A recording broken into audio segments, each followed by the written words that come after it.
Bueno, entonces les decía que para citar correctamente las fuentes, para eso Word tiene aquí un ayudante que se llama, aquí que está en la pestaña de referencias, y se llama este administrador de fuentes.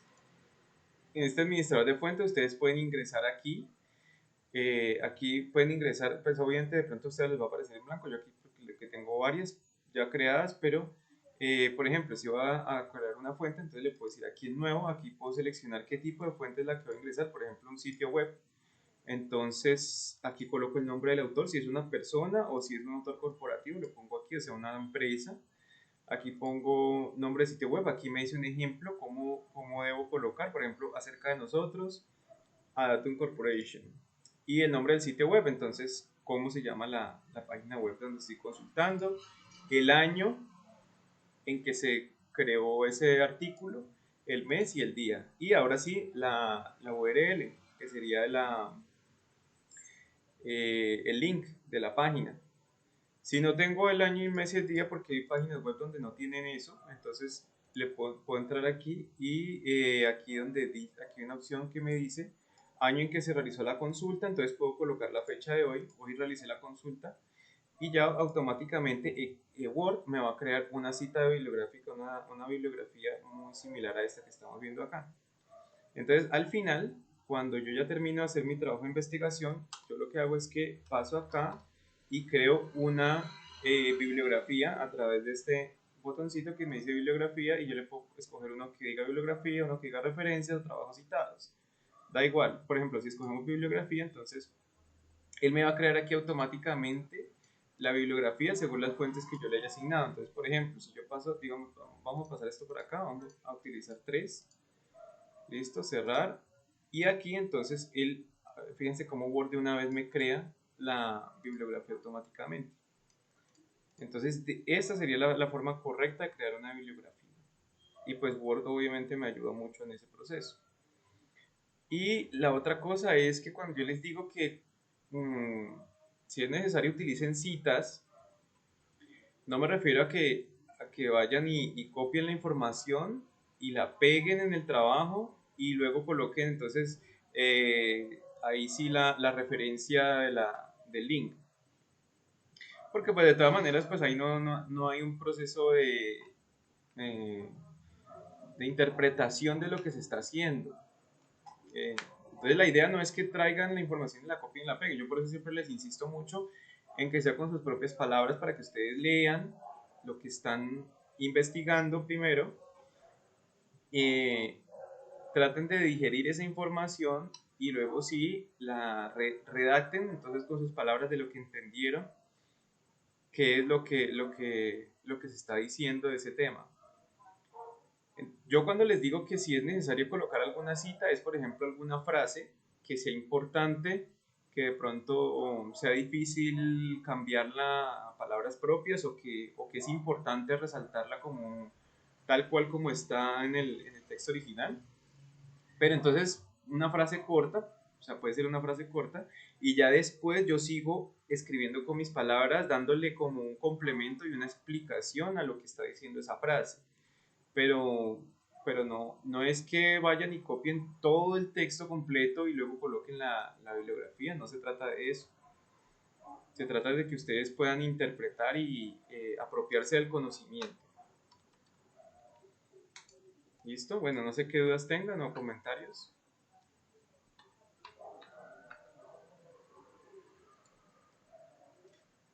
Sí, ya comenzó a grabar. Ahí está grabando. Bueno, ahora sí pasemos entonces al examen. Vamos a resolverlo porque vi que muchos cometieron errores o tenían dudas. Entonces vamos a resolverlo pues para ¿qué? Los que no los que todavía tengan dudas o que hayan cometido errores en esto. Eh, Obviamente pues ya como lo voy a explicar, entonces ya para los que no me lo hayan entregado hasta el momento, ya tendrían que presentar una recuperación con un trabajo distinto. Entonces comencemos con el primer punto, que es con los siguientes valores organiza el estado de situación financiera, incluyendo los subtotales de corriente y no corriente para activos y pasivos. En esta parte vi que algunos fallaron, no me colocaron los subtotales de corriente y no corriente. Entonces, pues eso se los puse ahí como una observación. Bueno, entonces comenzamos a armar el estado de situación financiera. Ya saben que el estado de situación financiera está compuesto primeramente por activos, que a su vez se dividen en activos corrientes y activos no corrientes.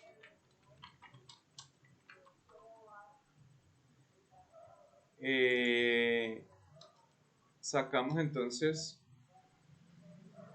los valores que corresponden al activo corriente. Entonces, ¿cuáles corresponden al activo corriente? Comenzamos de los más líquidos a los menos líquidos. El más líquido de todos es del disponible, y de hecho pues en el PUC mismo me muestra que es la cuenta número 11, es decir, es la primerita que me voy a encontrar en las cuentas contables. ¿Qué otro es corriente? La cartera, es decir, las cuentas por cobrar, que está aquí, deudores. Todo esto es corto plazo. Y los inventarios también son de corto plazo.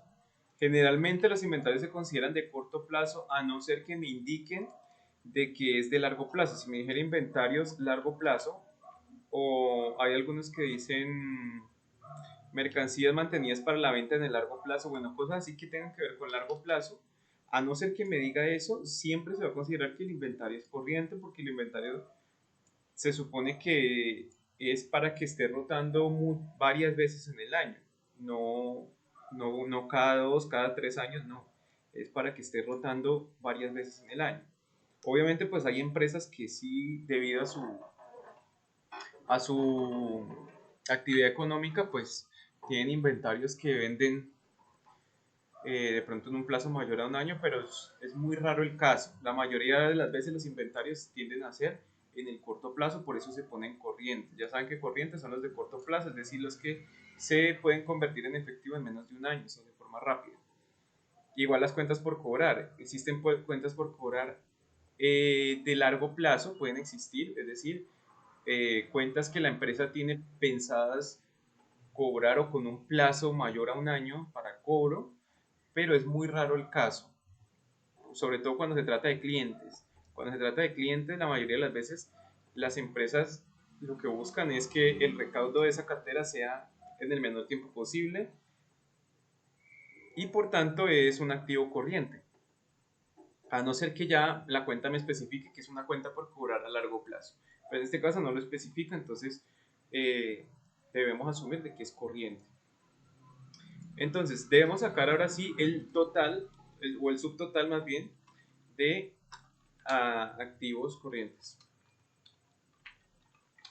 Aquí es donde a algunos les faltó esa parte, no me colocaron los totales de corriente y no corriente, entonces es importante sacar el total.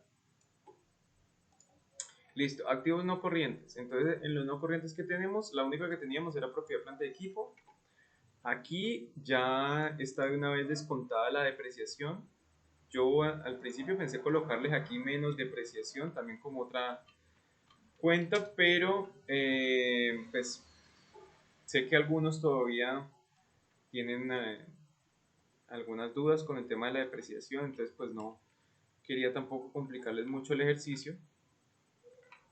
Entonces preferí dejarlo así, propiedad, planta y equipo, y además porque pues depreciación, también por el hecho de que depreciación es una cuenta 15 que está dentro de propiedad, planta y equipo, que es del grupo 15. Entonces, como la idea es agrupar, o mejor dicho, crear el estado de situación financiera por grupos, entonces pues ya dentro de propiedad, planta y equipo ya está incluida la depreciación, entonces por eso no lo coloqué como un elemento aparte.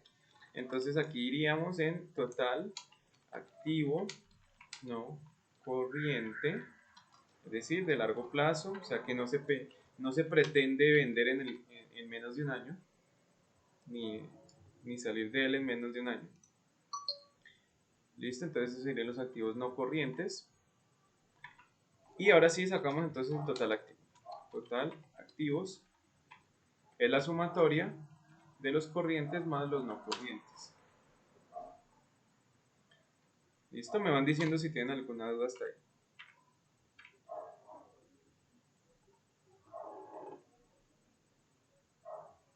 Ok, vale.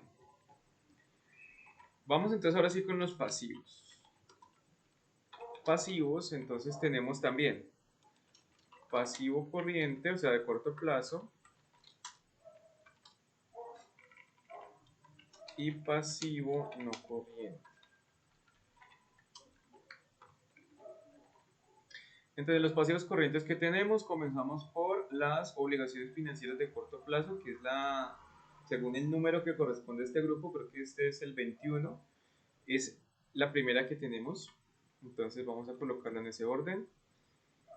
Obligaciones financieras de corto plazo, obviamente el hecho de que sea corto plazo me indica que es corriente, porque vi que algunos clasificaron eh, en una misma, creo que las obligaciones financieras me la pusieron aquí en no corriente las dos, las de corto y las de largo plazo la pusieron en no corriente.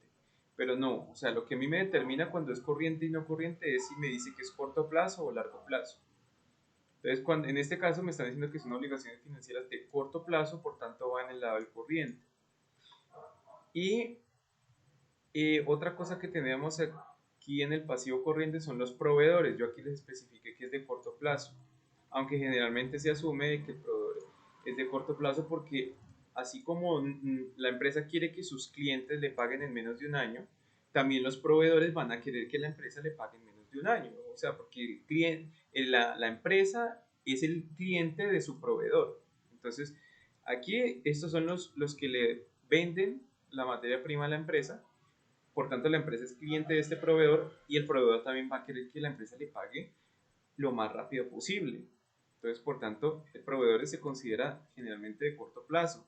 También pueden existir excepciones, así como existen excepciones en la cartera, que pueden existir proveedores de largo plazo, pero es muy raro el caso. Generalmente los proveedores son a corto plazo.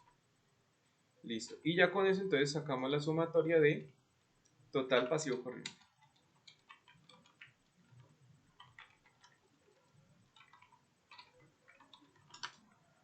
Listo, ahí está. Pasivo no corriente, entonces ahora en pasivo no corriente, ¿qué tenemos? Obligaciones financieras de largo plazo. A pesar de que esto es obligación financiera y esto es obligación financiera, hay una parte que es de corto y otra parte que es de largo. La diferencia está en que yo tengo, puede que digamos que esto fuera una sola deuda, pero esta sola deuda, de todo lo que debo, digamos que en total debo 11.312.000 entre lo que tengo a corto y a largo. Si asumimos que todo esto es una sola deuda, entonces la primera, las obligaciones financieras de corto plazo, es lo que yo tengo que pagar de esa deuda en menos de un año, en los siguientes 12 meses. Esto es lo que tengo que pagar de la deuda en los siguientes 12 meses. Y el resto, lo que tengo que pagar ya a 2, 3 años, es lo que tengo en obligaciones financieras de largo plazo. Entonces puede que sea la misma deuda, pero hay una parte que yo pago este año y el resto lo pago en los siguientes años, por tanto tengo que separar lo que es corriente y lo que es no corriente. Entonces tenemos obligaciones financieras a largo plazo y otros pasivos de largo plazo. Entonces todo lo que es largo plazo va en el no corriente. Listo, ya tengo allí, entonces ahora saco el total de pasivo no corriente. Sumamos y ahora sí puedo sacar el total pasivo.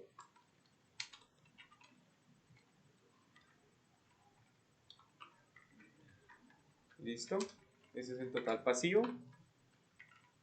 Y ya únicamente me quedaría pendiente el patrimonio, que ese sí no tiene distinción de corriente y no corriente, solamente aquí les puse dos cuentas únicamente, que es capital social, este es el más sencillo, capital social y resultado del ejercicio, es lo único que les puse.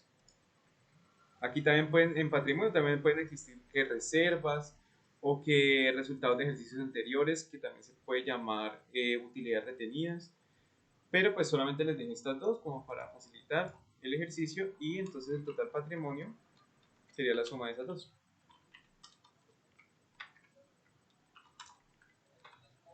Ok, ahora sí, entonces sacamos la ecuación contable, ¿no? Activo es igual a pasivo más patrimonio. Entonces, lo que tengo que hacer es sumar el pasivo más el patrimonio y verificar que esto me dé igual al total de activos. Puedo hacer una resta. Hago una resta y efectivamente aquí me da cero. Entonces, quiere decir que mi estado de situación financiera quedó correcto. ¿Preguntas?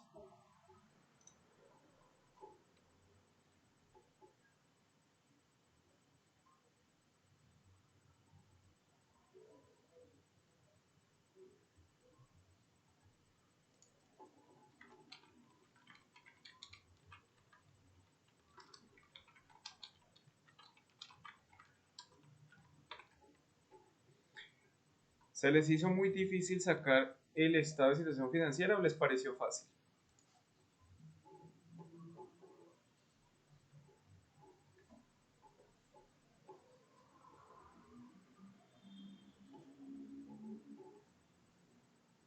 Ujú, ujú. ¿Pero ya te quedó claro? Bueno. ¿A quién más se le hizo difícil sacar el estado de situación financiera?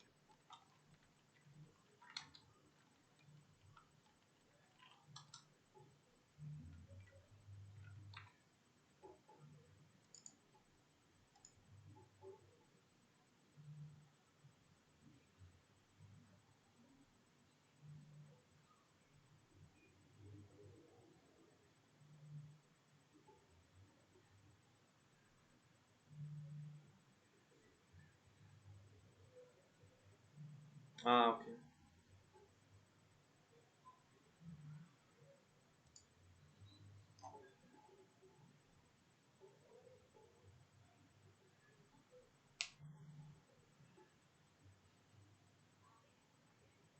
Ah, sí, claro, no, yo por eso les decía que si de pronto alguno se veía muy alcanzado de tiempo, pues me avisara por interno, por WhatsApp, y pues yo veía si le podía dar más tiempo. Así hicieron varios, me escribieron por WhatsApp y me dijeron, profe, necesito más tiempo. Entonces yo les di un día, creo que fue, sí, creo que les di hasta el lunes para que terminaran de entregar. Y, y bueno, sí, era eso. Y pues que yo les dije que cualquier duda que tuvieran que me escribieran, pues yo estuve atendiendo a los que me iban preguntando, pero pues veo que hay algunos que no preguntan, o sea, a pesar de que tienen dudas, no me preguntan a mí. Entonces, eh, no sé, de pronto puede ser que piensan que lo están haciendo correcto, no, de pronto no ven que tengan ninguna duda, pero piensan que lo están haciendo bien y de pronto se han equivocado en algo. O eh, o que, o que no sé, de pronto les da pena preguntar, o no sé, o bueno, no sé por qué algunos no me preguntan, ¿no? O sea, pero me entregan de pronto con algunos errores, pero nunca me preguntaron ni me dijeron si tenían dudas o algo.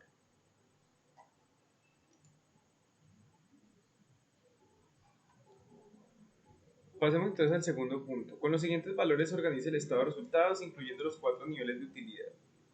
Entonces, como ustedes ya saben, el estado de resultados primero comienza por ventas. En este caso, pues las ventas eran de 12.560.000 y a las ventas le tenemos que restar el costo de ventas para calcular utilidad bruta. Una aclaración, el costo de ventas siempre se resta porque es un costo, no se debe sumar. Para yo hallar la utilidad bruta, yo no tengo que sumar estos dos, tengo que restar ventas menos el costo de ventas, es decir, a los ingresos le resto los costos para saber cuánto me está quedando de utilidad. Entonces se trata de que lo tengan presente.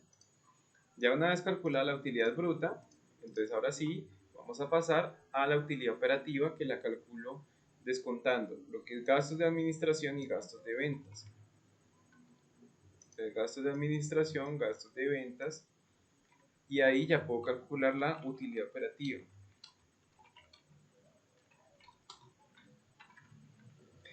Entonces la utilidad operativa yo la calculo tomando utilidad bruta menos gastos de administración menos gastos de ventas, y esa es la utilidad operativa. Siempre tomo la utilidad anterior que calculé y le resto los gastos, o si hay algún ingreso, pues le sumo el ingreso como lo tendríamos, por ejemplo, aquí si tuviera otros ingresos. Entonces, pues ahí se lo sumaría. Pero siempre parto de la utilidad que calculé anteriormente. O sea, ya de la utilidad bruta ya desconté estos gastos, entonces ahí tengo la utilidad operativa. Ahora voy a tomar esta utilidad operativa para calcular la utilidad antes de impuestos. Esto va más otros ingresos menos otros egresos.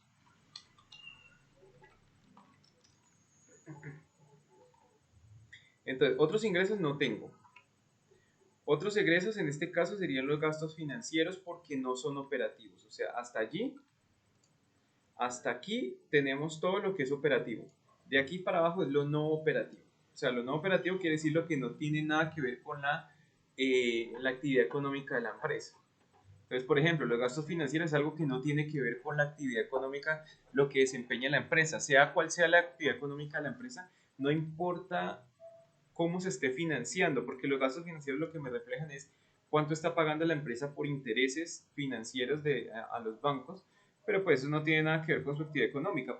La empresa podría estar financiada en diferente proporción de pasivo y patrimonio, y eso no cambiaría su actividad económica. Entonces, no, como no es algo que dependa de su operación, entonces está aquí después de que yo calculo la utilidad operativa, es cuando viene ya todo lo que es no operativo. Entonces, otros ingresos serían ingresos no operativos y gastos financieros serían otros egresos que no son operativos. Y aquí ya puedo calcular entonces la utilidad antes de impuesto. Me van diciendo si tienen alguna duda.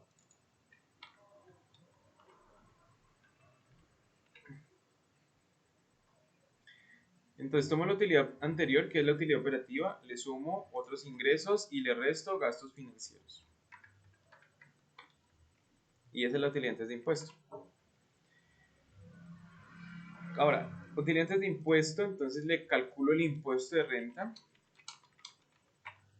que ya dijimos que normalmente trabajamos con el 35%, entonces sería este multiplicado por el 35%, y eso me da 1.246.000. Yo aquí ya se los di calculado, no tenía que calcularlo, para ponérselo más fácil.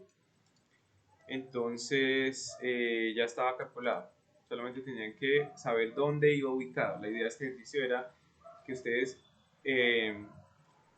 puedan comprender la estructura de los estados financieros, los dos estados financieros principales, y puedan comprender y poner en práctica pues, la estructura. Entonces ya una vez que tengo el impuesto de renta, ahora sí saco la utilidad neta, que es la última. Utilidad neta. Entonces la utilidad neta es utilidad antes de impuesto menos el impuesto. Y listo, eso era todo. Y ahí me queda la utilidad neta, que es 2.314.000. Ahí termina el punto 2. ¿Preguntas? ¿Comentarios?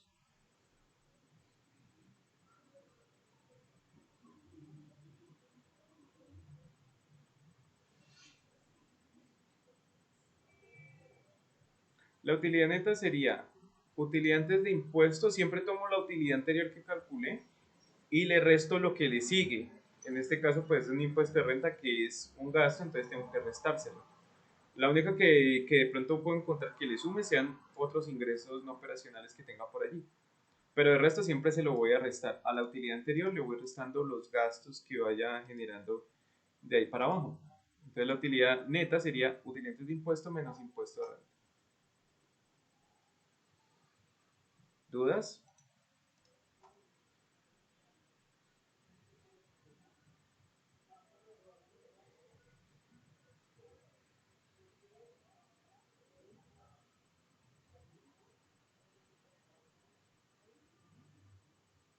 ¿Sí? Sí, este es el Excel que yo siempre les envío al final de la clase.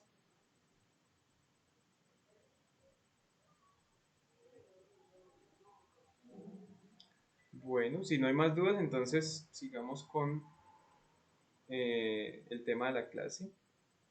Bueno, ya la tercera pregunta era, explique con sus palabras qué es el stop loss de efectivo, qué actividad lo componen, qué métodos utilizan. Pues esto estaba fácil porque pues era prácticamente casi lo mismo del taller. Entonces no había mucho que, simplemente era que explicar con sus palabras, pues, qué es el estado de flujos de efectivo, actividades que lo componen, ya saben que son actividades de operación, de financiación y de inversión, y los métodos que se utilizan para su construcción son el método directo y el método indirecto. El método directo consiste en ir armándolo en orden como si fuera un estado de resultados, donde yo comienzo por los ingresos y luego descontando los egresos, hasta llegar al efectivo disponible. Y el método indirecto es que yo comienzo es por la utilidad que me da aquí en el estado de resultados, utilidad neta, y voy entonces devolviéndome, descontando todas las partidas que no sean, que no representen movimientos de efectivo, como por ejemplo la depreciación, o bueno, si tengo de pronto ventas a crédito o compras a crédito, todo lo que sea diferente a que no mueva dinero en efectivo, pues se lo voy ajustando para que cuadrar esa utilidad neta. De ahí donde viene también un concepto que se llama el EBITDA. No sé si de pronto ustedes alguna vez lo hayan llegado a escuchar, la palabra EBITDA. ¿La conocen? ¿Alguien la conoce?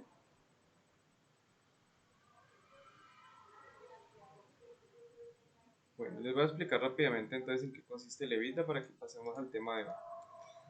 Entonces, EBITDA es una palabra en inglés que, una sigla que se traduce como, o bueno, se traduce no, que la sigla está compuesta de las siguientes palabras: earnings,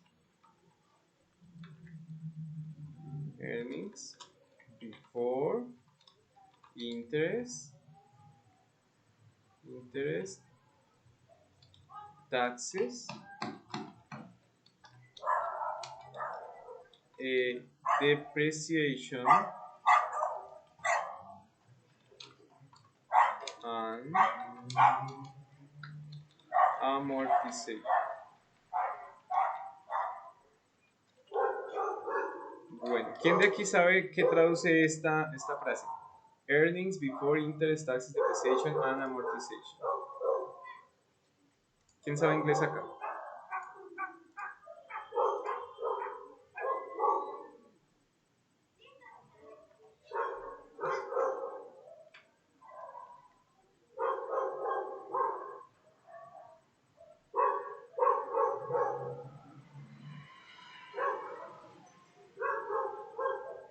¿Saben o no saben?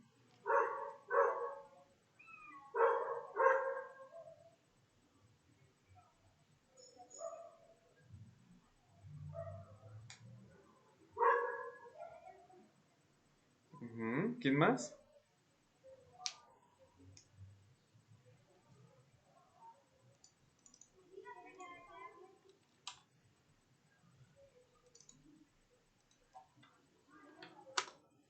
Bueno, entonces les voy a traducir. Esto significa earnings, quiere decir ganancias o utilidades. Ganancias. Before es antes. Antes de. Interest, pues intereses. Intereses. Taxes quiere decir impuestos. Impuestos. Y obviamente depreciación y amortización. Depreciación y amortización. Entonces, eso es lo que traduce: ganancias antes de intereses, impuestos, depreciación y amortización. Entonces, les voy a explicar de dónde viene este concepto. Resulta que a la utilidad operativa, en inglés se le conoce con la sigla EBIT.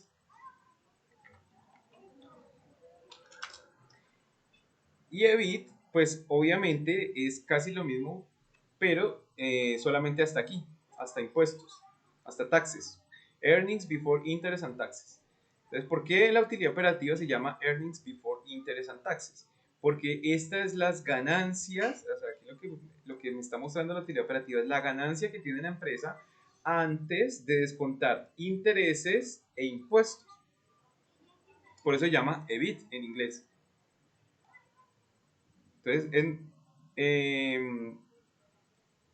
Entonces, es la ganancia, la utilidad que está antes de descontar intereses e impuestos.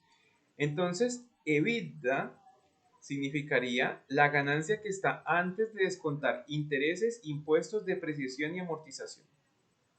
En otras palabras, lo que quiere decir es que yo, para calcular el EBITDA sería igual, lo podríamos calcular así, como EBIT, o sea, utilidad operativa, vamos a ponerlo aquí entre paréntesis, utilidad operativa, más depreciación y amortización. Estos valores de depreciación y amortización puede que estén separados o que estén juntos. Si están separados, pues sumo ambos, más depreciación más amortización. Y si están juntos, pues es un solo valor, entonces le sumo depreciación y amortización a la utilidad operativa, EBIT, y eso me da como resultado el EBITDA. Entonces, suponiendo de que para esta empresa, porque aquí no tenemos la depreciación por ninguna parte, pero suponiendo que la depreciación de esta empresa para este año, obviamente tengo que tomar la del año actual, no la acumulada, sino la del año que estoy trabajando. Entonces la depreciación actual de este año fuera de, pongámosle 5, 1, 2, 4, 5.124.000, suponiendo. Bueno, pues aquí tenemos propiedad plan de equipo, vamos a hacerlo desde acá. Entonces vamos a suponer de que esta propiedad plan de equipo está tiene una vida útil de 10 años, por poner un ejemplo. Entonces vamos a sacarle una depreciación a 10 años entonces serían 1.697.400. Entonces vamos a suponer de que esta es la depreciación. Tomo la propia planta de equipo, suponiendo que tiene una vida útil de 10 años, entonces la divido en 10 y eso me da 1.697.400. Entonces vamos a suponer que esa fue la depreciación de este año para para los activos fijos. Entonces, si yo quiero hallar el EBITDA, entonces primero tengo que tomar el EBIT, entonces vamos a calcular EBITDA sería igual a EBIT, que es este, más depreciación, y supongamos que vamos a suponer la amortización también, vamos a colocarle aquí un gasto de amortización, que obviamente pues estos gastos estarían implícitos dentro de los gastos de administración, aunque aquí pues obviamente no es coherente porque aquí el gasto de administración es de 1.300.000, o sea, este tendría que ser como, aquí está incluyendo los gastos de depreciación de la empresa, pues obviamente este gasto de administración no es coherente, tendría que ser mucho mayor a esto porque aquí va incluido en gastos de administración, va por ejemplo lo que es servicios públicos, la nómina de la administrativa, el alquiler del local, bueno, lo que sea. Esos gastos de administración tienen que incluir todo eso. Pues obviamente esto como era un ejercicio simplemente, pues son valores que están colocados así eh, como ejemplo. Pero pues si ya nos vamos a algo real, obviamente el gasto de administración incluye todo eso, más depreciación y amortización, por tanto, debería ser un valor pues mucho mayor a este. Pero bueno, igual es lo que se trata es de dar un ejemplo. Entonces, amortización sería, por ejemplo, digamos que de amortización esta empresa tenga 5, 6, 7, 567.000. Listo. Entonces, EBITDA sería igual a la utilidad operativa, que es el EBIT, más la depreciación, más las amortizaciones. Bueno, pregunta, esto ya lo deben saber. ¿Por qué tengo que sumar la depreciación y las amortizaciones? ¿Qué características tienen estos dos valores para que yo tenga que sumárselos a la utilidad operativa? O sea, al sumárselos yo me estoy devolviendo porque aquí ya se lo estaba restando. Dentro de los gastos administrativos yo se los estaba restando de la utilidad bruta y con eso calculé la utilidad operativa. Pero aquí al calcular el EBITDA yo me estoy devolviendo, o sea, ya se lo sumo, entonces esa resta que había hecho aquí, yo me estoy devolviendo en esos dos valores, depreciación y amortización, para poder calcular este EBITDA.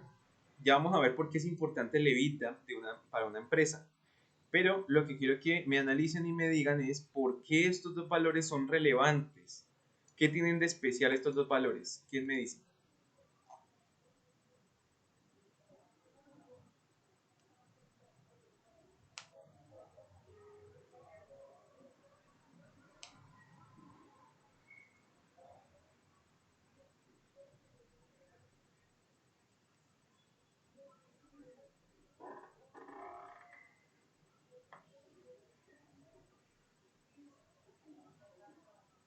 Bueno, los gastos de venta también son gastos y fíjate que no los estamos teniendo en cuenta allí en esa fórmula.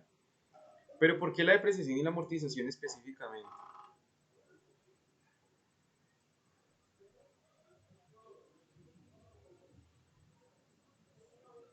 ¿La depreciación es un activo?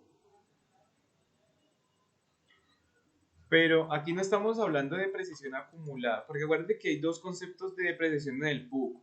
Uno que es la depreciación acumulada, que esa cuenta hace parte del activo, y yo la descuento de aquí del grupo 15, propiedad, planta de equipo, para reducir el valor de esos activos. Pero también la depreciación lo encuentro ya solito como gasto de depreciación, lo encuentro en los gastos, que es el grupo 5, la clase 5, mejor dicho. En la clase 5 es donde yo encuentro el gasto de depreciación. Entonces, aquí estamos hablando de la depreciación como un gasto y la amortización también como un gasto. Entonces, ¿qué características tienen estos para que yo se los sume a la utilidad operativa y calcular el EBITDA? Eso ya lo hablamos.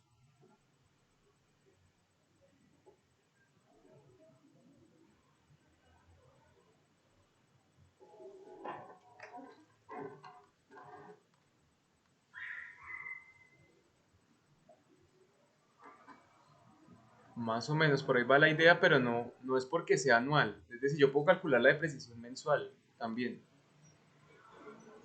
O sea, no es el plazo el que lo que lo hace algo especial la depreciación y las amortizaciones, porque yo podría calcular la depreciación mensual de las máquinas o la amortización de los gastos también de forma mensual.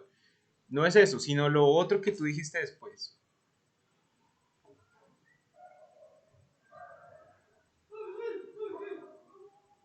¿Qué fue lo que me dijiste después de eso?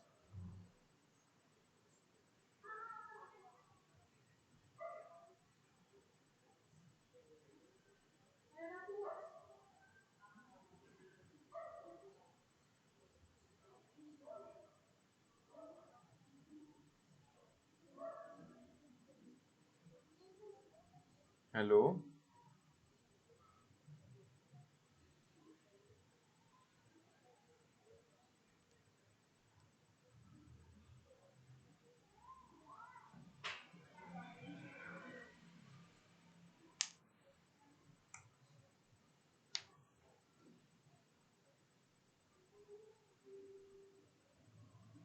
No, es más bien relacionado con lo que me dijo Jennifer, es decir, que son cuentas que, eh, ¿cómo fue que me dijo? Que la empresa tiene que reconocerlas a pesar de que no tengan ningún efecto. Bueno, no me dijo así, pero básicamente la idea es esa, que no tiene ningún efecto en el flujo de caja. O sea, depreciación y amortización no afecta el flujo de caja de la empresa. Diferente a los otros, por ejemplo, las ventas obviamente afectan el flujo de caja porque es un ingreso de dinero. El costo de ventas también afecta el flujo de caja porque es un gasto que la empresa tiene que hacer, tiene que pagar esos costos para poder vender. Entre los gastos de administración también la mayoría son cosas que afectan el flujo de caja, excepto estos dos. Dentro de los gastos de administración están lo que les decía, algunas nóminas, el arriendo, todo eso son cosas que la empresa tiene que pagar en efectivo y que afectan ese flujo de caja. Los gastos de venta también, pues porque si contrata una empresa de publicidad, tiene que pagarle a esa empresa de publicidad y eso afecta el flujo de caja. Los gastos financieros también, porque es dinero que tiene que salir de la empresa para pagarle a los bancos. El impuesto de renta también, porque es dinero que tiene que salir de la empresa para pagarle al gobierno, a la DIAN. Pero la amortización y la depreciación no, nunca sale, esto no es dinero que sale de la empresa realmente. Son gastos que están contabilizados en el papel, pero que realmente no representan una salida de efectivo de la empresa, no representan una salida de dinero, porque yo no tengo que pagar a nadie, le tengo que pagar una depreciación o una amortización. Eso es simplemente algo que la empresa está reconociendo en su contabilidad, está asumiendo como un gasto que le disminuye sus utilidades, pero que realmente no es una salida de dinero. Entonces, eso es lo que tienen de especial estas dos cuentas, depreciación y amortización, que no mueven, no afectan el flujo de caja de la empresa, son meramente registros contables. Entonces, el evita es como si yo hiciera una depuración de mi utilidad operativa, quitándole, o mejor dicho, quitando el efecto que generan estas dos cuentas, aquí como en su calidad de gastos, obviamente como tienen calidad de gastos, pues el efecto que van a tener es de disminuir la utilidad. Pero yo como quiero contrarrestar ese efecto que me generan estos dos gastos, que no realmente no es dinero que tenga que salir de la empresa, entonces yo lo que hago es sumárselos otra vez para devolverme y contrarrestar el efecto de la depreciación y la amortización y saber tener una aproximación más real a cuál es a la verdadera utilidad operativa que tiene la empresa sin tener en cuenta el efecto de precisión y amortización por las razones que ya les expliqué. Entonces, esa es la importancia que tiene el EBITDA, que permite saber realmente la empresa operativamente cuánto está generando. Es una aproximación a un flujo de caja operativo, aunque no es literalmente un flujo de caja operativo, porque un flujo de caja operativo es distinto, pero sí por lo menos me permite depurar la utilidad operativa con respecto a esas dos cuentas que no mueven efectivo en la empresa, que realmente no son gastos reales para la empresa. Entonces, esa es la importancia de la EBITDA, hacer como una depuración de la utilidad operativa, básicamente, y en pocas palabras. Y a su vez, como es una utilidad que está antes también, o sea, además de estar antes de depreciación y amortización, también está antes de intereses y antes de impuestos. Entonces, el hecho de que esté antes de intereses quiere decir que no importa la forma en la que se financie la empresa, o sea, este indicador no me está tomando en cuenta la forma en la que se financia la empresa, por tanto eso me permite compararlo con otras empresas similares del mismo sector que tienen obviamente una estructura financiera distinta, pagan intereses distintos, tienen una tasa diferente con el banco y asimismo tampoco tiene en cuenta el impuesto de renta, lo cual me permite que el EBITDA pueda utilizarlo para compararlo con empresas que están en otros países que tienen que pagar impuestos diferentes o incluso puede que es dentro del mismo país, pero si tienen digamos, un concepto tributario distinto, que pues normalmente eso no suele pasar porque normalmente las empresas todas tienen que pagar básicamente la misma cantidad, la misma tarifa de impuestos. Pero, por ejemplo, si con respecto a la misma a empresas del mismo sector, pero en otros países, entonces me permite hacer comparaciones porque no está tomando en cuenta el efecto de los impuestos, no está tomando en cuenta el efecto de la financiación con bancos, financiación de los gastos financieros, no está tomando, y tampoco está tomando en cuenta la parte de precisión y amortización. Entonces, además de que sirva como un indicador de operativo para la empresa, depurado con depreciación y amortización, también me permite realizar comparaciones con empresas del mismo sector, sin importar cómo estén financiadas ni de qué país ni en qué país estén operando, porque no tiene en cuenta ni los intereses ni los impuestos. Bueno, no sé si quedó clara esa explicación.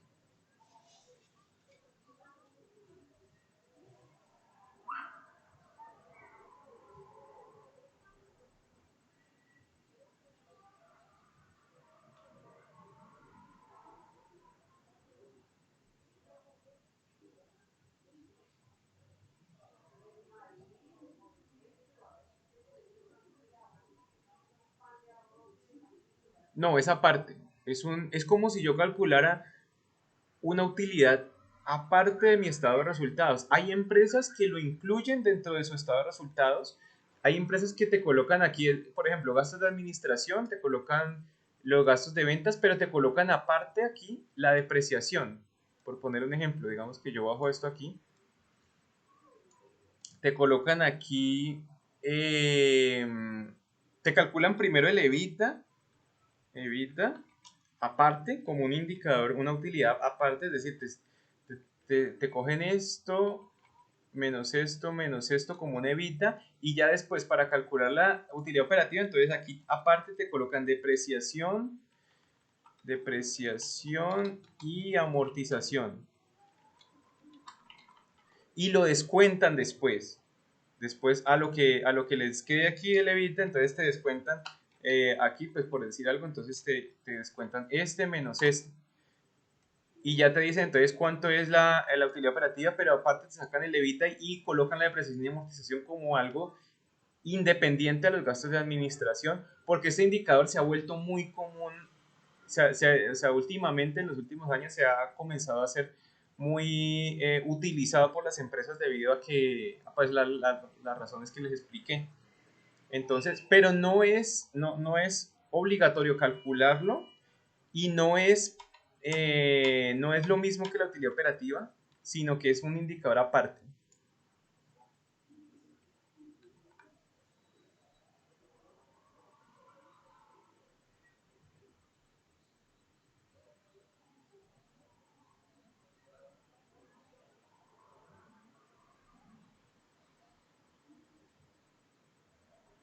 Algo así, es como, es más como un indicador, yo creería que más utilizado para los accionistas de la empresa, más bien, y para otro tipo de usuarios que de pronto les interese conocer ese dato. En todo caso, pues si la empresa no presenta el dato en sus estados financieros, se puede calcular fácilmente, porque yo tomo la utilidad operativa, me voy a buscar la depreciación y la amortización, eso sí ya, si no me la están mostrando aquí, ya tendría que ir a buscarla en el flujo de caja. Si el flujo de caja está calculado, pues por el método indirecto para poder presentar depreciación y amortización, entonces, o voy y busco en las notas, bueno, en donde sea que esté esa depreciación y amortización, y se la sumo a la utilidad operativa para poder determinar ese EBITDA. Pero esto, tengámoslo como un concepto aparte, aunque hay empresas que lo incluyen, como te digo, en su estado de resultados de una vez, pero tengámoslo como un concepto aparte, pero que se ha vuelto cada vez más común verlo en las empresas que lo tengan en cuenta, y muchas veces en sus informes financieros ellos lo tienden a mencionar en muchos casos.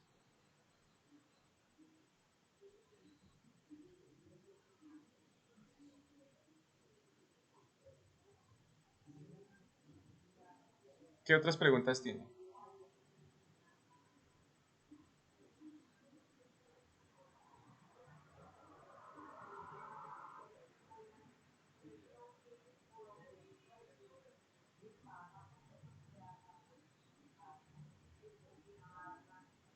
Bueno, espero entonces que les haya quedado claro este tema de Levita, aunque no vamos a profundizar mucho en eso, pues la idea era como solamente darles una idea general de qué es para que tengan, lo tengan presente.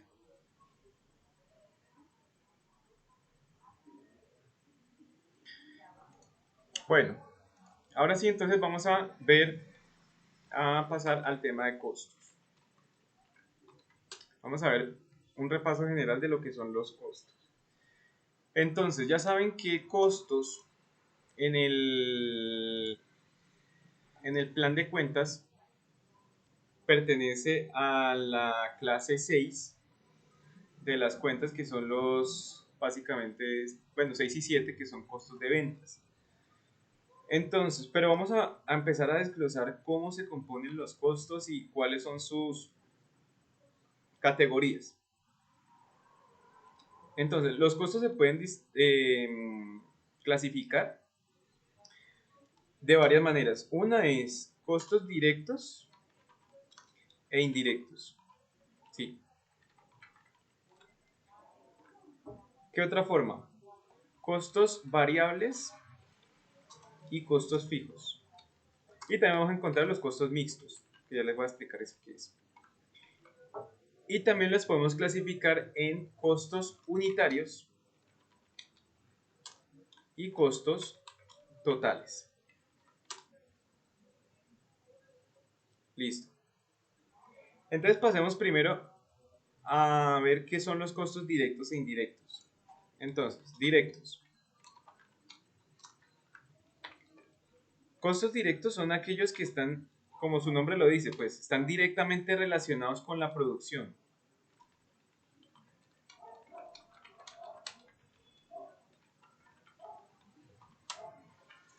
Es decir, que son fácilmente, se puede identificar que pertenecen al proceso productivo de la empresa.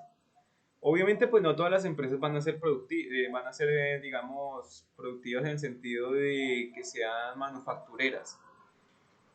En términos generales existen tres tipos de empresas. ¿Cuáles son?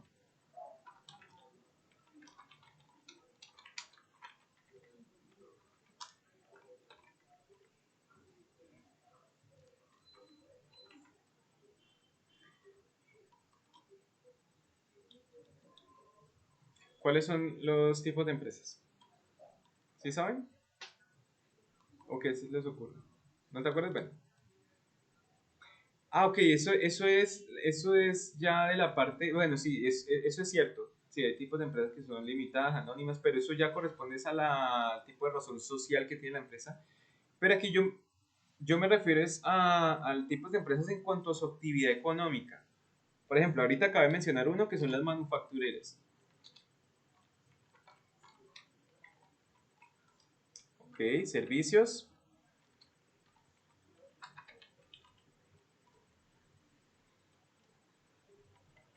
Aquí podríamos colocarle tipos de empresas en cuanto a sector. Estos se llaman sectores, más bien. Sectores. Entonces, sector de manufactura, sector de servicios, que de hecho el sector de servicios sería el terciario, le llaman sector terciario. Sector primario es manufacturas. Secundario, ¿cuál sería? El industrial de manufacturas. Sí, productor de manufactura. O sea, cuando me refiero a manufactura, me refiero a una empresa que toma materias primas y las transforma en un producto terminado.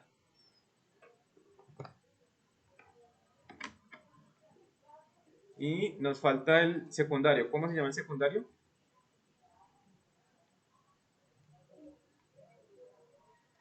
Explotación. No.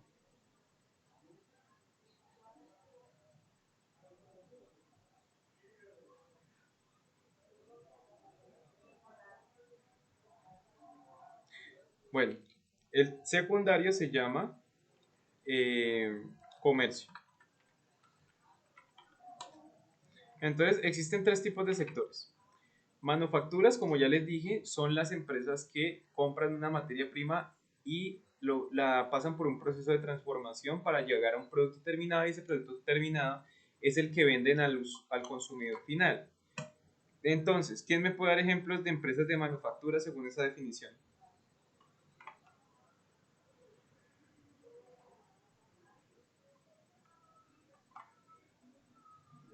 Agricultura, ok, bueno, sí puede ser.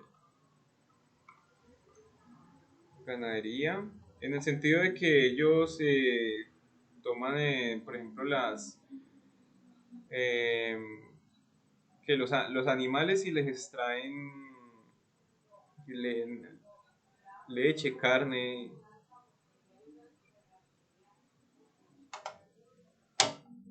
¿La de qué? Artesanales, muy bien, sí, porque toman una materia prima, por ejemplo, puede ser el barro, la cerámica, y la transforman en un elemento y luego lo venden como un jarrón o como un elemento de cualquier... Sí, exacto, las fábricas, todo lo que sean fábricas son manufactureras. Entonces, esos son empresas de manufacturas. Ahora, ejemplos de empresas comerciales, ¿cuál puede ser?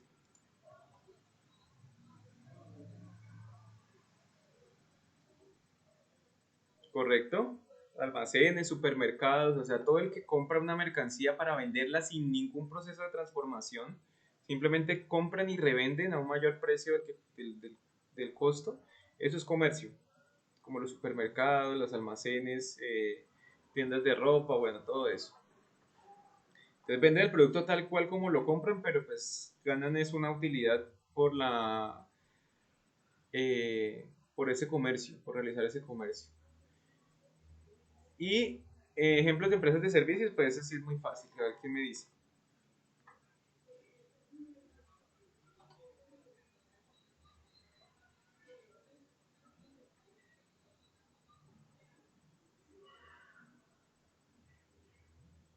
Ajá, correcto, servicios públicos, o sea, todo lo que sea, por ejemplo, telecomunicaciones, servicios financieros, como por ejemplo los bancos, todos esos son mensajería, todos esos son empresas de servicios. Entonces, cada una de estas empresas tiene sus características contables. Por ejemplo, desde el punto de vista contable, yo cómo puedo identificar, viendo los estados financieros, qué características puedo encontrar en una empresa de manufacturas, por poner un ejemplo, a ver, así rápidamente.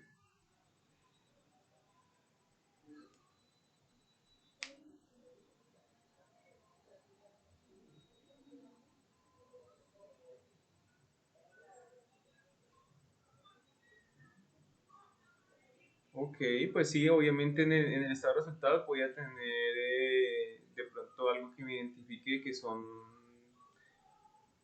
pues transformación de materias primas, pero hay dos cuentas específicamente en las que yo puedo identificar que una empresa es manufacturera, aunque bueno, no, yo creo que, yo creo que más que todo es en una sola, donde yo puedo identificar o puedo deducir de que una empresa es de manufacturas. ¿Cuál sería esa cuenta?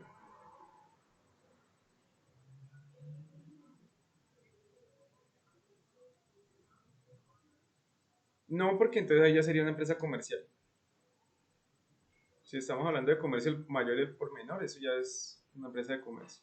Como las que hemos venido trabajando en los ejemplos. Si ustedes se dan cuenta, las que en los ejemplos hemos trabajado es empresa comercial. Porque, por ejemplo, me dice que son mercancías no fabricadas por la empresa. Y me está diciendo de que no, la empresa no produce, sino que lo que hace es comercial. O cuando utilizamos las cuentas de comercio el por mayor y el por menor y se dan cuenta de que es una empresa comercial. Ese tipo de cositas me van dando pistas. Pero, por ejemplo, donde yo puedo identificar una empresa de manufactura es que tiene una gran cantidad de propiedad, planta y equipo. O sea, esta parte de propiedad, planta y equipo, sobre todo y específicamente si me voy a las subcuentas y veo maquinaria y equipos en grandes cantidades, ahí puedo identificar de que es una empresa que es muy probablemente sea manufacturera porque las empresas manufactureras requieren mucha cantidad de maquinarias y equipos, diferentes a los otros grupos. ¿Cómo? La 4120, esos ingresos. Ah, ok, en los ingresos, según, si yo puedo ver la cuenta en la que están registrando sus ingresos y me dice que es por ingresos por manufacturas o por algo similar, entonces yo me puedo dar cuenta de que es una empresa manufacturera. Pero básicamente en un estado de situación financiera yo lo veo es ahí donde les digo, propiedad, planta y equipo. Tienen muchos equipos y muchas maquinarias. Esa es una característica que me puede ayudar a identificar una empresa de manufacturas. Ahora vamos a las de comercio. ¿Qué me puede llevar a identificar una empresa de comercio?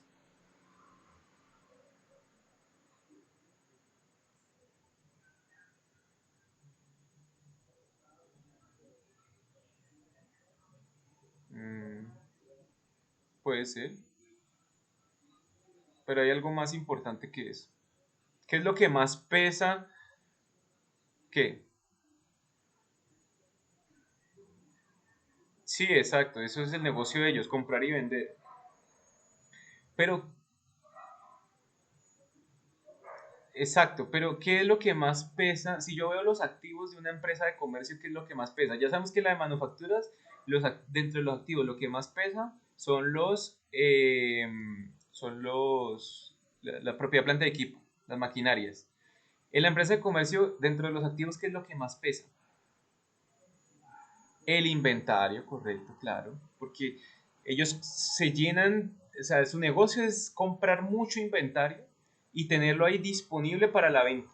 Entonces, ellos no van a tener una gran cantidad, no van a tener maquinaria, no van a tener, si tienen equipos, serán equipos de pronto de cómputo y como para realizar sus ventas, para el gerente y cosas así, pero no va a ser mucho. O sea, por ahí dos computadores, bueno, dependiendo también del tamaño de la empresa, ¿no? También puede que tengan varios computadores, pero no es como su activo principal. El activo principal de una empresa de comercio son sus inventarios totalmente. Entonces vamos a ver una gran cantidad de inventarios en una empresa comercial.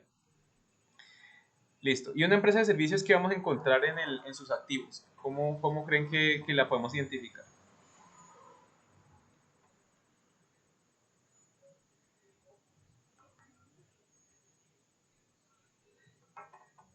¿Cómo podemos identificar que una empresa es de servicios cuando miramos sus activos? ¿Qué podemos identificar en los activos de una empresa de servicios? No, los ingresos son del estado de resultados. Estamos hablando de los activos.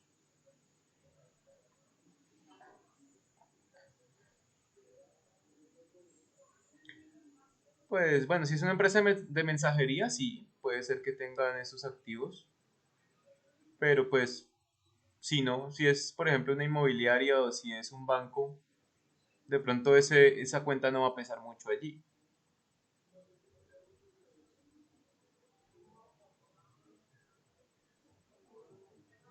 Mm, no, pues eso ya es algo muy específico,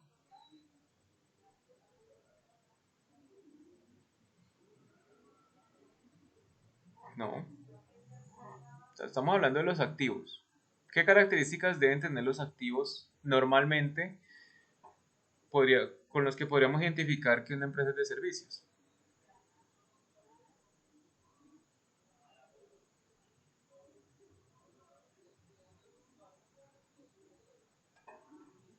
No. ¿Qué pasa con los inventarios?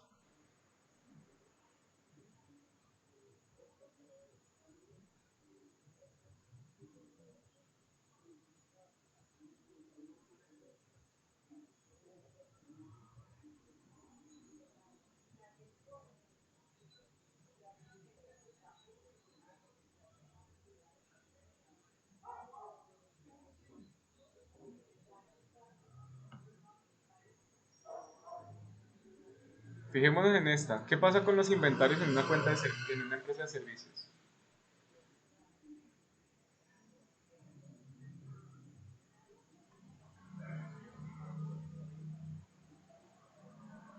No.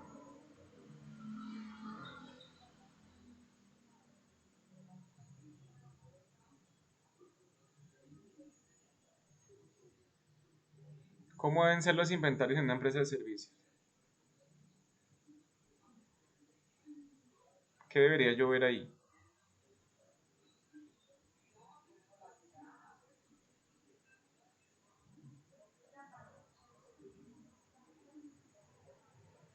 ¿Correcto?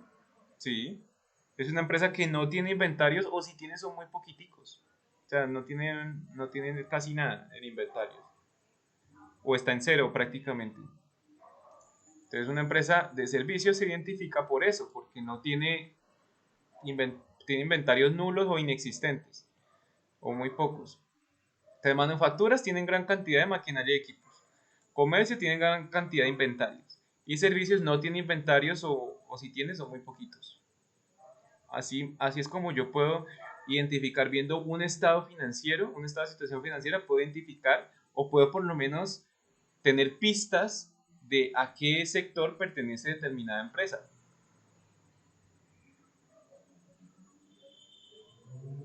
Entonces, una empresa, por ejemplo, una empresa manufacturera, vamos a encontrar que siempre va a tener inventarios y va a tener, o sea, por lo menos en las dos primeras siempre van a tener inventarios, porque la empresa de manufacturas también tiene inventarios.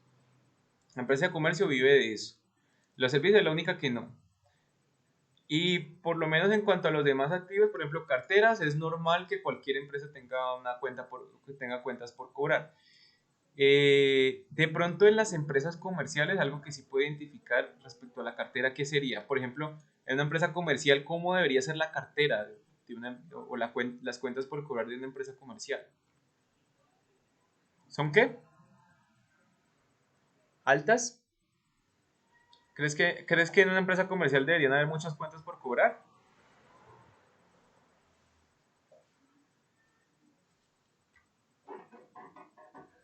Ok.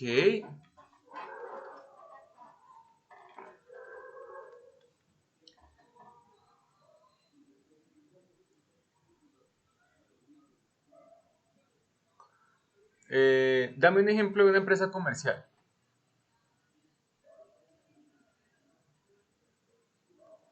No, Colombina no es comercial. Colombina es industrial, o sea, manufacturera, porque ellos toman una materia prima y la transforman en un producto terminado para vendérsela a un mayorista. Es un fabricante. Dame un ejemplo de una empresa comercial. Ok, listo. Un almacén de cadena, listo. Esos almacenes de cadena, cuando le van los clientes a comprar el almacén, ¿qué crédito o qué plazo les da el almacén para que les paguen? ¿O cómo venden ellos? ¿Ellos venden a crédito o venden de contado? De contado y a crédito. Pero ¿la mayor parte la venden de contado o la mayor parte la venden a crédito? De contado. ¿Sí?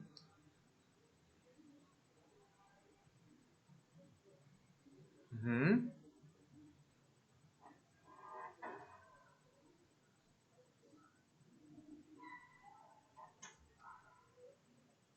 Sí,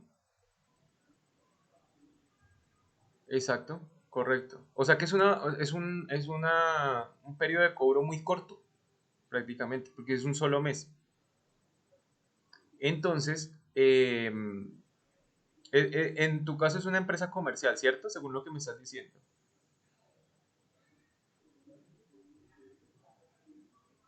Aló.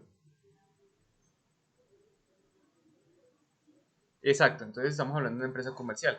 Y fíjate que es una empresa comercial que a pesar de que tiene su cartera, o sea, tiene sus cuentas por cobrar, son cuentas por cobrar de solamente un mes, como mucho, como máximo. ¿O hasta cuánto máximo puede llegar a tener de cuentas por cobrar? ¿Más de un mes tal vez? ¿O no pasa de ahí? Exacto. Entonces, normalmente las empresas comerciales tienen unas cuentas por cobrar muy bajas. ¿Por qué? Porque la mayoría lo venden de contado, por ejemplo, los almacenes de cadena. Y por ejemplo, en el caso de como el tuyo, que es una importadora, las como máximo dan plazo de un mes para pago. Entonces, sus cuentas por cobrar son relativamente bajas en comparación, por ejemplo, a una empresa de manufacturas que muchas veces ellos venden productos al por mayor en la mayoría de los casos, creería yo, aunque no siempre, bueno, no siempre, pero pues muchas veces las empresas de manufacturas tienden a dar periodos más largos de cartera, de cuentas por cobrar, al igual que las empresas de servicios también muchas veces dan periodos relativamente largos para pago, aunque pues lo que les digo no es regla general, ¿no? No quiere decir que siempre va a ser así. Siempre hay sus excepciones, pero el comercio siempre tiene la tendencia a que sus cuentas por cobrar son muy bajas. Y por ejemplo, en el caso de algunos supermercados, tiendas, por ejemplo, la tienda de un barrio, comercio, y las tiendas de barrio, pues prácticamente todo lo venden es de contado y si venden algo a crédito, pues no pasará de un mes. Y es muy poco, digamos, son valores muy pequeños. O sea, en proporción a todas sus ventas, es un porcentaje muy mínimo. Entonces, en eso también podemos identificar una empresa de comercio. Entonces, aquí en este caso, cuando hablamos de costos directos, entonces relacionados con la producción, cuando son, por ejemplo, empresas de manufacturas industriales, pero también podríamos decir o a la actividad económica en general, porque puede que no siempre sean manufacturas. Actividad económica o a la actividad económica de la empresa. Y que se pueden identificar fácilmente o se pueden relacionar fácilmente con esa actividad económica. Mientras que los indirectos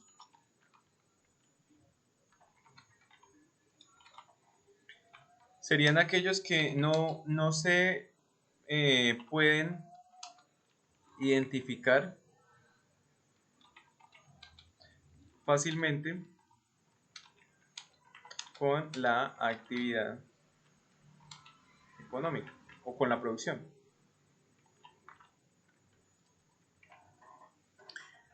Bueno, entonces vamos a trabajar este tema de costos, nos vamos a enfocar mucho es en las empresas de manufacturas porque son las Estas empresas de manufactura son las que más tienden a utilizar el tema de costos porque, pues debido a su naturaleza, tienen que utilizar muchísimo, tienen que tener mucho en cuenta todo el tema de costos, de costeos. Entonces vamos a enfocarnos más que todo en estas, en manufacturas. Listo, entonces vamos a identificar costos directos y costos indirectos de una empresa de manufacturas. ¿Cuáles pueden ser los costos directos en una empresa de manufacturas? ¿Quién me da un ejemplo? Primero que me dé un ejemplo de una empresa que fabrique algo, que me dé un ejemplo de qué puede ser. Y en ese ejemplo, ¿cuáles serían los costos que serían directos y cuáles podrían ser los indirectos? Ok, en una fábrica de jeans, cuáles podrían ser costos directos?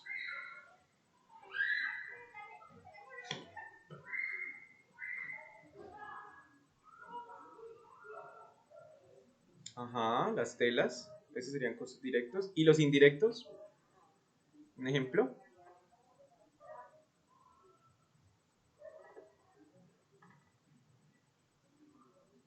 Las máquinas. Las máquinas son un activo, no son un costo. Pero las máquinas sí generan costos, como por ejemplo el consumo de energía. O no solamente el consumo de energía, el mantenimiento, eh, cosas así. Entonces, por ejemplo, el costo de la energía sería directo o indirecto. Indirecto, correcto, porque no se puede asociar fácilmente con la producción. O sea, es difícil porque la energía es algo que yo tengo que pagar. O sea, a mí a la empresa le llega un solo recibo por todo el consumo que ha tenido la fábrica. Entonces, y en la fábrica puede que no tenga una sola máquina, puede que tenga muchas máquinas y que cada máquina produzca, ya sea que esté involucrada en procesos distintos o con productos diferentes. Tengo una fábrica de jeans, tengo, perdón, una máquina para fabricar jeans, otra máquina para fabricar camisas, o sea, por poner un ejemplo, ¿no? Puede ser cosas distintas. Entonces, es muy difícil yo determinar qué cantidad de energía le corresponde a cada producto o a cada unidad de producto. Entonces, ahí es difícil identificar y por eso se considera un costo indirecto. Mientras que, por ejemplo, la tela, eso es algo, simplemente yo tengo que mirar es cuántos metros de tela estoy utilizando por cada jean y ahí yo puedo sacar un costo directo de ese producto. Ahora veamos lo que son los costos variables. Pues obviamente como su palabra lo dice, ¿no? Costos que varían, pero varían respecto a qué. Los costos variables los podríamos definir como aquellos que, eh, a ver, ¿cómo los especificamos? Variables son aquellos que cambian eh, cuando se modifica la producción, o sea, dependen de la producción. Un ejemplo de costos variables, ¿cuál podría ser? Mm, no, el precio es, eh, a ver, el precio es con lo que la empresa le vende a sus clientes el producto, pero el costo es lo que la empresa tiene que pagar para poder generar ese producto. Entonces, un ejemplo de un costo variable,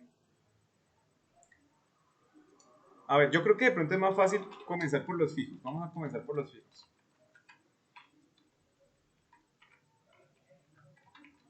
Fijos. Son aquellos que permanecen, o más bien que no dependen del nivel de producción. Entonces, comencemos por aquí. Costos fijos. Un ejemplo de un costo fijo, ¿cuál podría ser?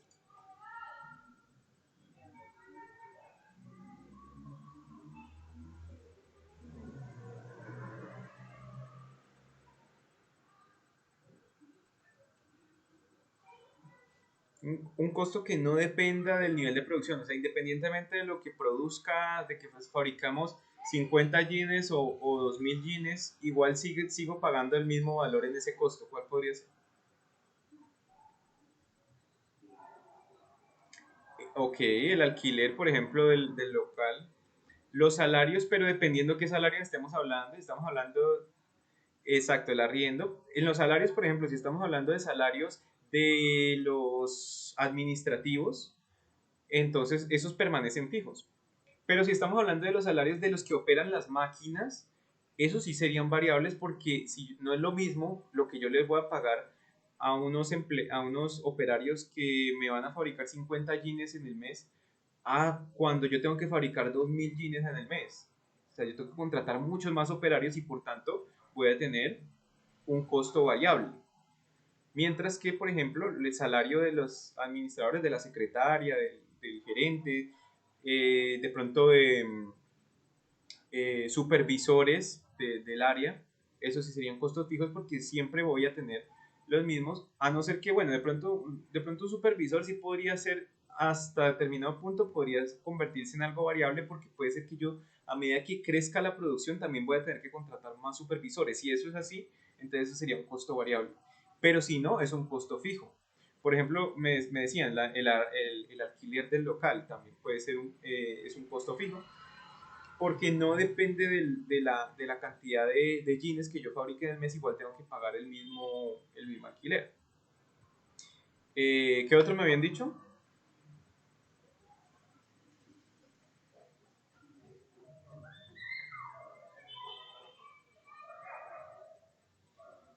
Bueno, y ahora los variables.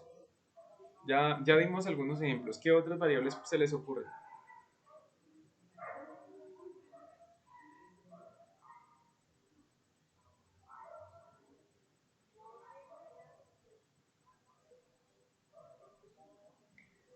¿Los servicios públicos son variables? Sí, o sea, los servicios públicos de la planta de producción sí son variables porque entre más producción tenga una empresa, una fábrica, más va a gastar luz, más va a gastar, puede que gas, dependiendo a lo que se dedique. Agua también, puede que gaste más, dependiendo también de lo que esté fabricando. Entonces, eso puede ser que se le incremente sean costos variables para esa empresa porque pues, en su planta de producción va a tener más consumo. Pero si hablamos, por ejemplo, de las oficinas administrativas, pues ahí sí sería un costo fijo el consumo de energía porque independientemente de la cantidad de jeans que fabrique, la oficina, digamos, si es algo aparte, ¿no? Si son unas instalaciones que están separadas de la fábrica, como normalmente ocurre. Entonces, esas oficinas, independientemente de la cantidad de jeans que se fabriquen, pues ese consumo no va a depender, ese consumo de energía, de luz, no va a depender de la producción, del nivel de producción. Entonces, fíjense que hay muchos detalles en los costos que dependen de lo que haga cada empresa y cómo utilizan esos recursos. Ahora hablemos de los mixtos. Dime.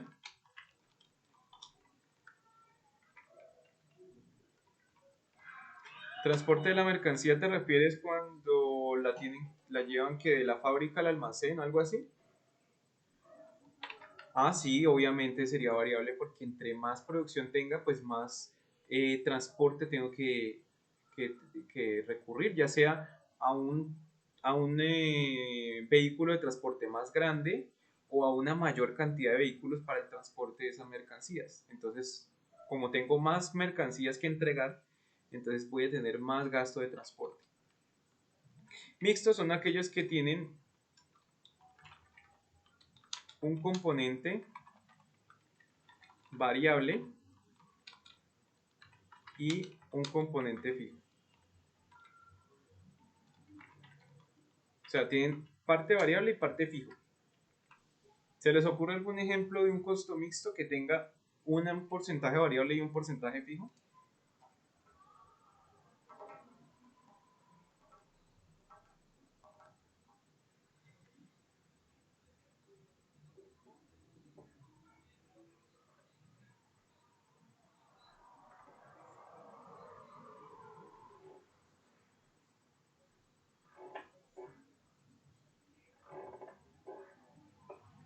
En la compra de materia prima, ¿qué porcentaje podrías considerar que es variable y qué porcentaje fijo?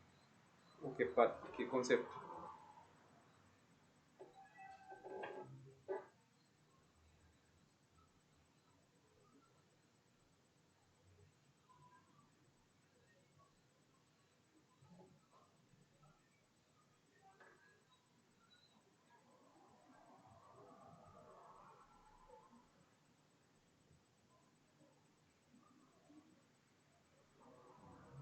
Ujú.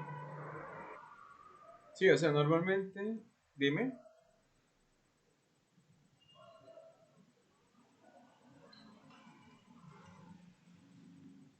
Ah, bueno, ese puede ser un ejemplo muy típico de un costo mixto. Esos salarios que tienen una base, pero que además de eso le pagan bonificaciones o comisiones dependiendo de la producción o sea, que tenga una parte que dependa de la producción de la empresa. Entonces, eso puede ser un ejemplo de un costo fijo. La verdad es que esos costos mixtos no suelen como haber muchos ejemplos, pero ese podría ser un buen ejemplo. Un salario que tiene una parte fija y una comisión que es variable, dependiendo de la producción que tenga la empresa.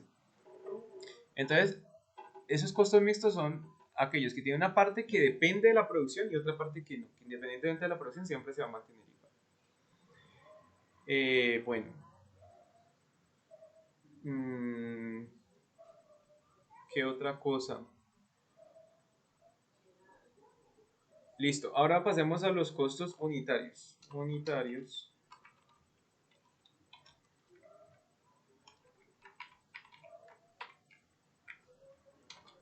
Unitarios son aquellos que se calculan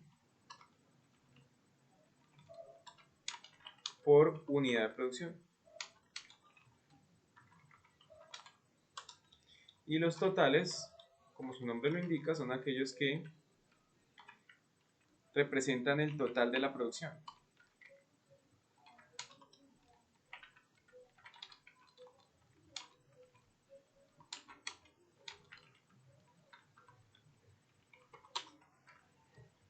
Listo.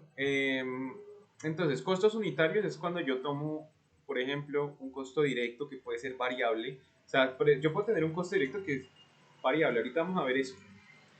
Pero también puedo tener costos variables que sean indirectos. O puedo tener costos fijos que sean directos o costos fijos que sean indirectos. Entonces, por ejemplo, si yo tomo la materia prima, yo puedo tener materia prima directa o materia prima indirecta. Y se trata de materia prima, estamos hablando de una empresa de manufactura, entonces como se trata de materia prima sería variable porque depende de la cantidad de producción que tenga una empresa.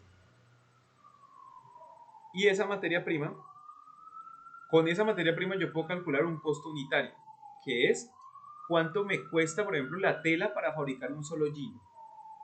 Esa podría ser un costo unitario. Entonces, por ejemplo, para fabricar un jean, yo sé que yo me gasto, por ejemplo, 30.000 pesos de tela. Entonces, ahí yo ya estoy calculando cuánto se me está yendo en tela para fabricar un jean.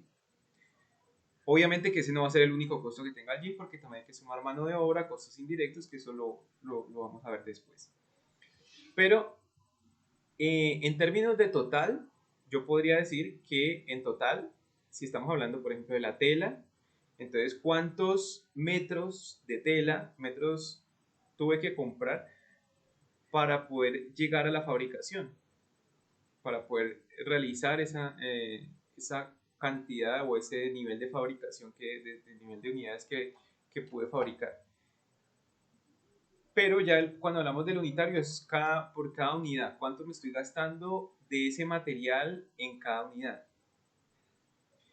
Entonces, obviamente aquí entra mucho que ver lo que son sobre todo los costos directos, porque los indirectos es muy difícil yo clasificarlos por unidad, porque no los identifico fácilmente con respecto al nivel de fabricación o al nivel de producción que tenga la empresa. Así como, por ejemplo, los costos fijos. Yo podría coger un costo fijo y dividirlo entre el número de unidades, obviamente. Por ejemplo, el alquiler del local donde tengo la fábrica. Yo podría tomar ese costo, que es fijo. Ahora vamos a hacer un ejemplo. Ejemplo. Entonces vamos a ver cómo se comportan los costos fijos y variables en cuanto a términos unitarios y totales. Entonces, digamos que yo pago de alquiler una fábrica. ¿Cuánto le ponen ustedes que paga de alquiler una fábrica?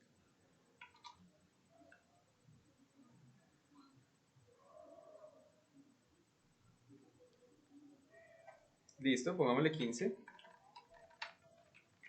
Entonces, digamos que es una fábrica que su alquiler le vale 15 millones y eso lo paga todos los meses. Todos los meses tiene que pagar 15 millones. Por tanto, este costo, ¿cómo lo podríamos clasificar? Sería un costo fijo. Entonces, esto es fijo. Eh, y digamos que esta empresa produce unidades. Digamos que estamos hablando de la empresa que fabrica jeans. Entonces, ¿cuántos jeans fabrica esa empresa en un mes? Un ejemplo.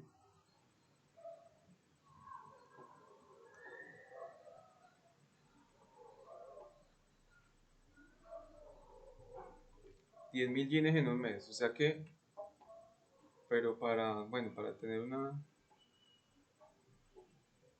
Le voy a poner menos, vamos a ponerle 1000 jeans en un mes. Vamos a ponerle 1000 unidades en un mes, listo. Entonces, si yo quisiera calcular el alquiler por unidad, vamos a ponerle aquí alquiler por unidad. El alquiler es un costo fijo, pero el momento de que yo lo calculo por unidad, ¿cuánto me da? Entonces, 15 millones dividido 1000 me da 15.000 pesos. Tengo que pagar yo de alquiler en cada jean. O sea, fíjense que es, pues, cierto, determinado, eso es determinado porcentaje del costo total del jean, ¿no? Obviamente el jean no, el costo total del jean puede que sean, dependiendo del tipo de jean que estemos hablando, pueden ser 80.000 pesos o 100.000 pesos, o si es uno muy económico pueden ser, no sé, 50.000 pesos, 60.000, aunque bueno, ya eso, estamos hablando es de costo, ¿no? No de precio, es distinto hablar de costo que de precio. Ahorita vamos a, bueno, ahorita no porque ahorita no alcanzamos, pero de pronto mañana sí podemos continuar con esa parte de costo, precio, utilidad y lo que es el margen. Pero entonces, es decir, aquí lo que estoy calculando es qué parte de, cuánto tiene que aportar cada jean para poder pagar el alquiler del local. Pero entonces, ahora, ¿qué pasaría si yo incremento la producción? Digamos que ya no fabrico 1000 unidades, sino que voy a fabricar 5000 unidades. Vamos a ponerle 5000 unidades. Entonces, ¿qué pasa con el alquiler por unidad? Vamos a calcularlo. Entonces, divido el alquiler que me vale 15 millones entre el número de jeans que fabrico y eso me da un total de 3000. ¿Qué pasó entonces con el costo por unidad del alquiler?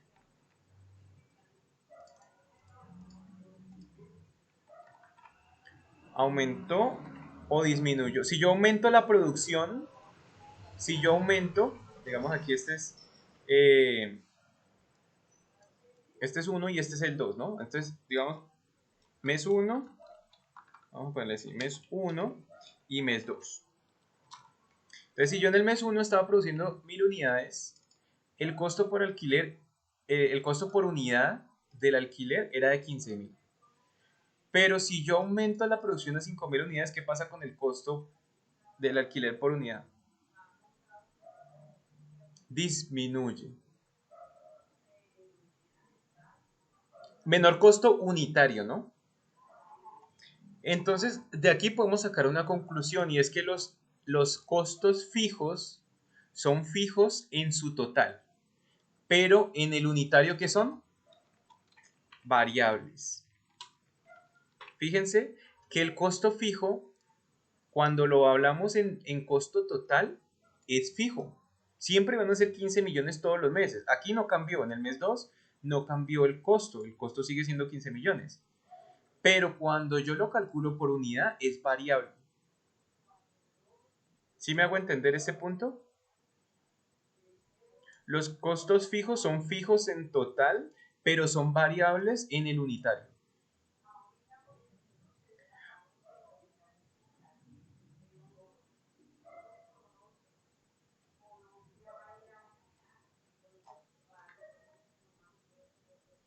Sí.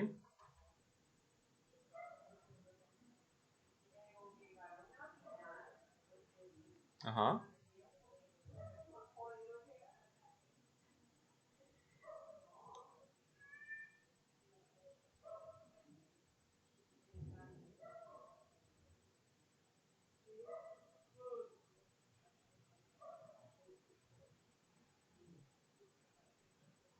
Correcto, así es.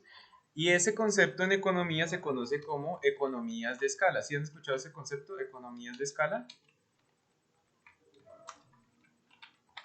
Economías de escala, lo que me dicen las economías de escala es que a medida que yo voy aumentando la producción, voy diluyendo los costos fijos porque el costo fijo siempre va a permanecer igual. Pero va a llegar un punto en el que mi producción, a medida que voy aumentando la producción, esos costos fijos van a ser cada vez menor y a mí me va a quedar más utilidad. Entonces, la idea de la economía de escala es que a mayor producción, menor nivel de costos voy a tener. Es como cuando uno dice, bueno, comprar al por mayor sale más económico que comprar la unidad. Es algo así. Porque obviamente cuando yo compro al por mayor se supone que el precio unitario de cada producto me sale más económico que cuando yo compro uno solito. Entonces uno solito me lo venden más caro. Pero cuando compro al por mayor, el precio unitario de cada uno me sale más económico. Entonces, de eso trata las economías de escala y eso ayuda a las empresas a calcular hasta qué punto les conviene fabricar y diluir sus costos fijos. Ahora, con los costos variables pasa todo lo contrario, o bueno, mejor dicho, pasa lo mismo pero al revés. Vamos a poner un ejemplo. Entonces, digamos, materia prima. Vamos a hablar de la materia prima. Materia prima. Y digamos que la materia prima, que en este caso serían las telas, tienen un costo un costo unitario, vamos a hablar de un costo unitario, de 20.000 pesos por cada jean. Entonces yo en cada jean me gasto en tela 20.000 por unidad, unitario. Listo, ahora sí, vamos a ver con estas mismas condiciones qué va a pasar con el costo total. Entonces, unidades. En el mes 1, 1000. En el mes 2, 5000. Entonces, total de materia prima. Materia, materia prima. Listo. Entonces, para el primer mes que yo necesito fabricar 1000 unidades, entonces, ¿qué va a pasar? La materia prima, que me vale 20.000 por cada jean, por cada unidad me cuesta 20.000. Entonces, ¿cuánto voy a necesitar? Voy a necesitar invertir 20 millones en materia prima. ¿Y qué pasa entonces si yo necesito fabricar 5.000 jeans? Entonces, al fabricar 5.000 jeans, voy a tener aquí que si el costo unitario es de 20.000, entonces al multiplicarlo por 5.000 me va a dar 100 millones. Entonces, la materia prima es un ejemplo de un costo unitario que es directo. Mm, pero espérenme a ver porque lo que quería decir acá era, ya se me fue que era lo que les quería explicar aquí en este punto. Unitario es aquí el costo, ya, el costo unitario, aquí no, aquí le tenía que poner era costo unitario, aquí es fijo, fijo. Mejor dicho, vamos a hacerlo al contrario para que se entienda mejor la idea. Vamos a colocar primero la materia prima total. La materia prima total, en este caso serían 20 millones. 20 millones. Y en este caso serían 100 millones, ¿no?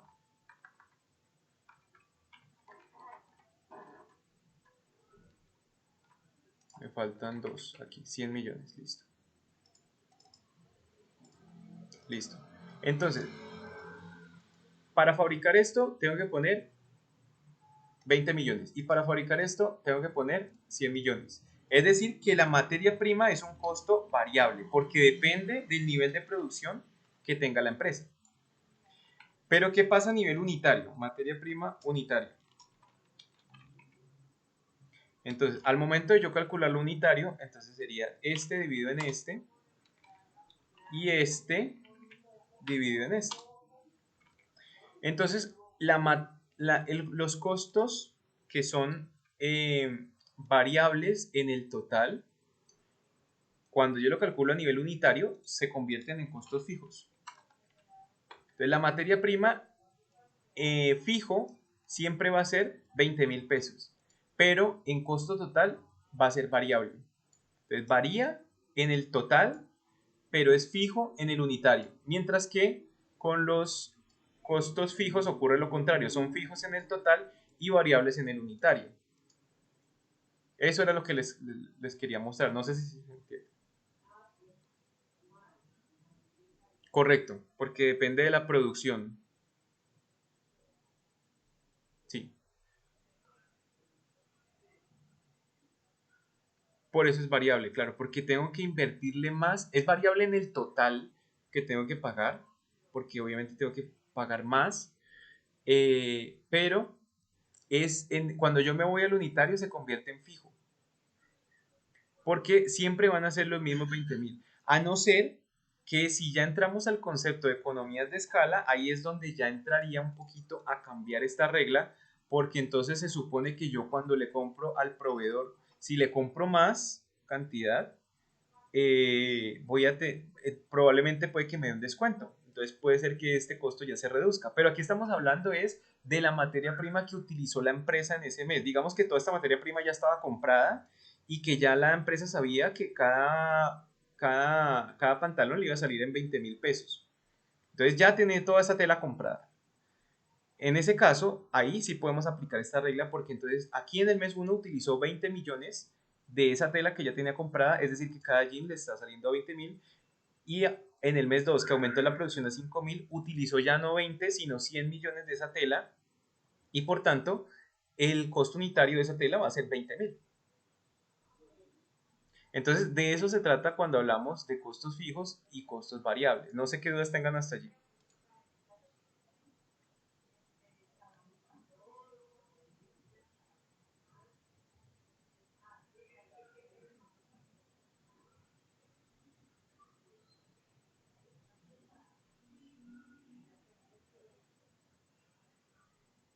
¿Nada?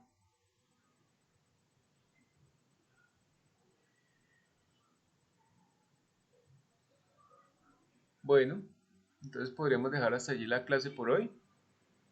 Voy a pausar la